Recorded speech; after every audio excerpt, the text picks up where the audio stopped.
పోయి లోకేష్ గారికి ఇస్తున్నారని చెప్పి ఒక నిరాధారమైన ఆరోపణ చేశాడు. సిగ్గు లేదా జగన్మోహన్ రెడ్డి? కొల్లి రఘురామ్ రెడ్డి అనే ఒక డిఐజీని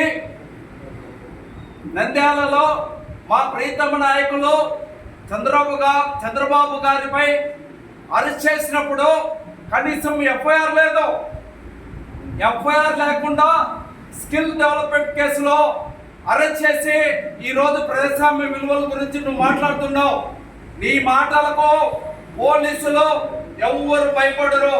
ఎందుకంటే నీ బ్రతుకంతా వాళ్ళకి తెలిసినంతగా మరెవరికి తెలియదు. నీ మాటలు విని గుడ్డిగా ఇప్పటికే ఏళ్లపైన లెక్క పెట్టే విధంగా ఐపీఎస్లు ఈ రోజు జైల్లో పాలయ్యారు. సీతారామాంజనేయులు చాలా మంది ఉన్నారట చెప్పుకుంటా పోతే. అసలు ఈ రాష్ట్రంలో వ్యవస్థలను చెడగొట్టి ఆ వ్యవస్థలను చెడగొట్టడం ద్వారా వైఎస్ఆర్సీపీ నాయకులను రెచ్చగొట్టి టీడీపీకి వైఎస్ఆర్కి మధ్య అంతరిత్యం చెరలేక విధంగా గ్రామాల్లో ఉన్న ఒక వ్యూహం ప్రకారం నువ్వు పర్యటన పేరుతో పోయినప్పుడల్లా రెచ్చగొడుతున్నావు. నీ మోసాలను ఎవరు కూడా నమ్మే పరిస్థితుల్లో లేరు.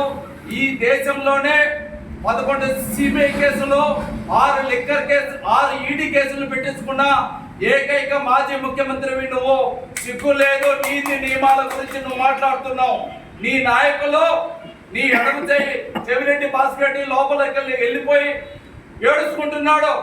మరో ముఖ్యమైన కుడి భుజం Rajampet MP Mithun Reddy A4 liquor scam లో ఖచ్చితంగా అరెస్ట్ అవుతారనే భయంతో ఈ రోజు కారు రాకుండా దేశంలోనే ఎక్కడున్నాడో తెలియని విధంగా ఉన్నాడు.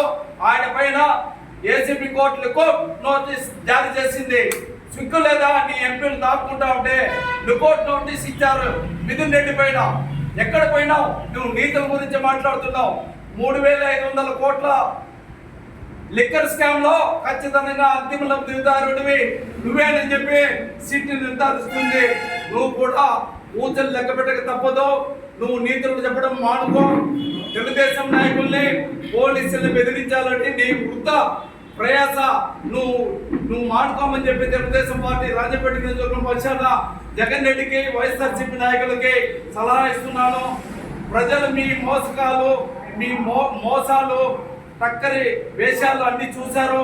ఇక మీకు ఎవరు నమ్మి మీటబడి వచ్చే పరిస్థితి లేదని చెప్పి ఒకసారి వాళ్ళకి తెలియజేస్తూ చంద్రబాబు నాయుడు నాయకత్వంలో ఈరోజు 9.5 లక్షల కోట్ల రూపాయల నూతన పెట్టుబడులు రాష్ట్రానికి వచ్చాయి. 12 లక్షల మంది నిరుద్యోగులకు ఉద్యోగ అవకాశాలు కల్పించబోతున్నారు. మేనిఫెస్టోలో చెప్పిన విధంగా ఈరోజు డిఎస్సిలో